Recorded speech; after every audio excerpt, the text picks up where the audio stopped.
Hi, welcome to 30 Days to My Leap of Faith. This is day 14 and 15 combined.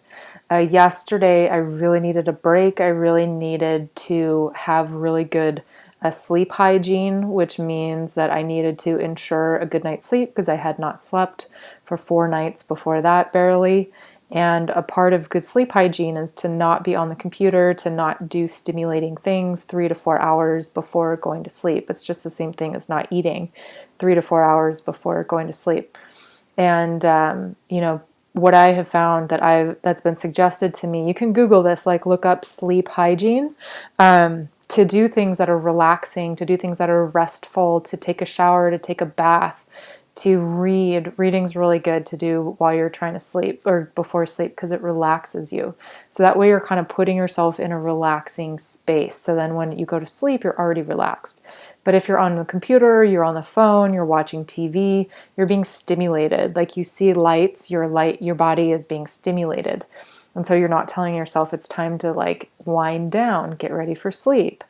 And if you're having trouble sleeping, this might be something that's helpful for you. I know it's really helpful for me. So I decided to take a day off and to relax and to not, push myself so hard to make this video so as to harm myself, and not have a good night's sleep. So my suggestion for day 14 is relaxing. Like, where can you give yourself a break? Take a day off. Even people who work out all the time, they need a resting day because they know their body needs a day to just rest and relax. And I find that, like, if I'm constantly exercising and I'm not relaxing, my body, you're just like constantly in stress mode. And so your body needs a day. Like, I actually feel stronger. I feel more muscular. Like, I just feel better if I take a day to relax because my body has a chance to like settle in a way. Otherwise, it's just constantly under stress. And what happens with stress is our cortisol levels go up. Our body is told it's in a state of, heightened awareness and chaos, and so we store more fat. It's like this whole thing. So if you take a day to relax and just rest and meet your needs, whatever they are, you're going to feel better in all ways: physically, emotionally, energetically, mentally, emotionally, all these things, spiritually. It's worth it. So that's my question for the day 14 part of it, is where can you give yourself a break? Where can you take a day off? And maybe that's taking a day off of, whatever it is, having a date night, taking a day off of pushing yourself really hard, taking a day off of exercise, taking a day off of whatever, it can translate into your life in whatever way it does. But that's really my lesson yesterday. And I was really happy that I did it because it felt really good. Like, these are just videos that I'm doing, that I'm putting out there. There's no authority, saying that I have to do these videos except my own inner critic. And when I was able to silence my inner critic and say, you know what, my health is more important, that's going to translate over into me having more boundaries in life and saying, I don't want to do this. I don't want to be around this person. I don't want to be in this situation because my health, my recovery is worth it. And that creates a sense of like, caring for myself, a sense of self-respect, a sense of that I'm valuable, that I'm worthy. And then my subconscious starts to believe that more. So then I start doing more and more things that, I eat healthier. I put myself out into more social situations. Like I'm trying to come up with examples of it. Just basically, when you do healthy things, your subconscious is like, oh, it's time to be healthy. So you're more likely to do more healthy things, if that makes sense. It's like maybe many of you out there have started eating healthy and working out and found that you just naturally are more inclined to more healthy activities and people and situations.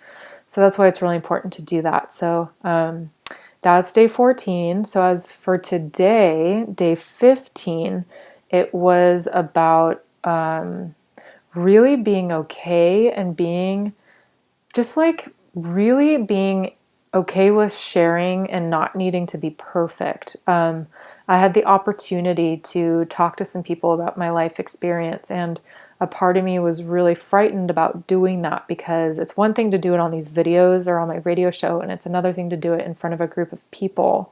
And it was in a recovery-minded space where I was sharing my story of my life to help other people get inspired or whatever it is, you know, and it was really this moment of being able to let go of the attachment to the outcome. I think what happens to me is I get this guidance, let's say about my leap of faith, which is me moving, and I get so attached to what's going to happen from my move that I lose the focus on the action itself.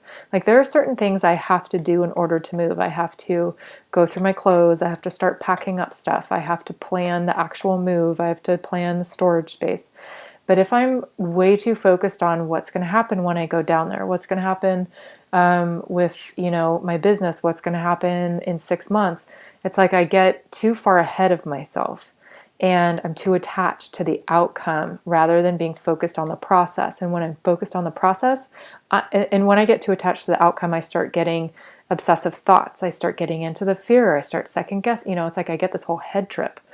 Whereas if I'm focusing on the steps ahead of me that ultimately need to be done tomorrow, today, I don't have time to get into the head trip. And even if I do get into the head trip, I can easily be more brought back to the moment with the activities that are here right in front of me. I think that's why kids are so great, having kids around and taking care of kids, because they demand your attention. Not everybody gives kids attention. I get that. But for me, when I'm around children or I'm around, I'm working, I need to be focused in the moment. And right now, I'm not necessarily around kids that much or working at a job. So I have to do what I can to focus on the day-to-day tasks. And so maybe that helps you, because it's really easy to get freaked out by the big picture, right? But it's a lot easier to break it up into little steps. So for me, what I am going to do tomorrow is make a list of all of the things that need to get done. I need to go through my clothes. I need to give away clothes. I need to sell clothes.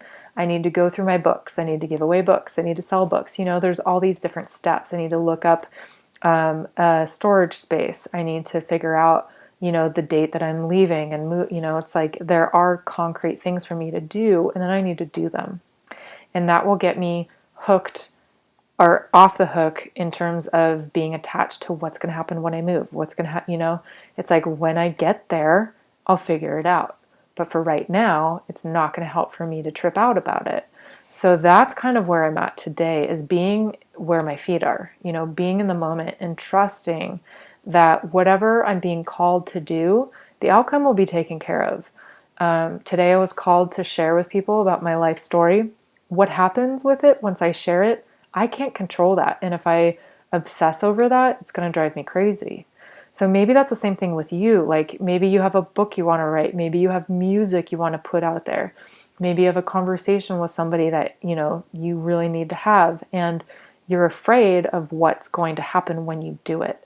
Well, I can tell you in the past month or so, I've actually been doing more of those things. I've been having conversations with people. I've been making decisions. I've been putting myself out there without allowing my fear of the consequences to hinder my actions. And you know what? Amazing, miraculous results come, because it's never what I think it's going to be. Because what I think it's going to be is the only conclusions I can come to are conclusions that are from my past, things that I have experienced in my life. I cannot come up with, very creative solutions most of the time, because my life experience is limited to my life experience. I have not experienced what people in, Zimbabwe experience, or people from 1925 have experienced. It's like very different. And so when I open up to the universe, there's infinite possibilities that can happen. There's unforeseen solutions that can come through, and it takes faith. It takes trust. It takes surrendering. And sometimes you might have to do things like really gripping on really tight and bearing, kind of gritting your teeth, but do it and just trust that things will work out. And they seem to do that. As long as I'm coming from a place of like total guidance and a place of faith and belief in myself, and like, when it's something you really want to do versus something, that you just feel like doing. Like, oh, I kind of feel like doing this, but whatever. Versus like, no, I really got to do this. Like, I really got to take this action step. I really got to move. I really got to write this book. I really got to apply for this job, quit this job. I really need to do this project. I really need to, ask this person out. I really need to ask this person to marry me, like whatever. I need to travel. There's lots of different situations. And those are just the ones that I can come up with off the top of my head. Like, you probably have all kinds of options in your life to choose from. But don't let yourself get tripped out by what might happen, because I guarantee you, if you don't take that, there won't be a what might happen, because nothing will happen if you don't take that leap of faith. I can tell you, yeah, I mean, that's what's going to happen, nothing. So you may as well open up to a possibility of something happening, whether it's your desired result or not. Who cares? Like, it really is, nobody has succeeded without failing. And what is failing? I don't like that word, because it doesn't describe what is actually happening. It's just like, take 1, take 2, take 25, until you get to where you want to go. It's going to take effort, and you're not going to have an ultimate amazing success story every single time with every first try. Would be kind of boring. Like, I used to only do things I was really good at, and I got really bored because I wasn't putting my heart and soul into it. And you get a lot of rewards when you work really hard for something. I tend to appreciate it more, like, if I want something and it shows up, I'm like, okay. But if I work really hard for something and it shows up, every time I look at that thing, I'm reminded of how hard I worked, and I feel really good about myself and my effort, because I tried. It really is that simple. Our psychology really can be that simple. It's not easy, but it's simple. So anyway, that's my day 15. So, like, where in your life are you overwhelming yourself with the thought about the ultimate, like, goal or what might happen if? And really break it down to the little itty bitty action steps. And again, that's where coaching really helps me. That's why I really like coaching. Sorry, my stomach has this weird itch. So I'm very tired. And that's a part of this process. And I think I've said that for the past 5 videos. But you know what? This is a very stressful time, and I'm still doing it. I'm still moving forward. I'm still sticking with it. I'm not hiding out. I'm not avoiding the situation. I'm not dropping the project. I'm keeping on going. And some days are better than others. And today I felt pretty decent half the time, and I felt like a crazy woman half the time. And hopefully I'll get another good night's sleep tonight. But yeah, that's what I'm focusing on right now, is what can I do to ensure a good night's sleep. So much love to you all. Hope you have a wonderful, wonderful day, and I will tune in with you tomorrow. Bye.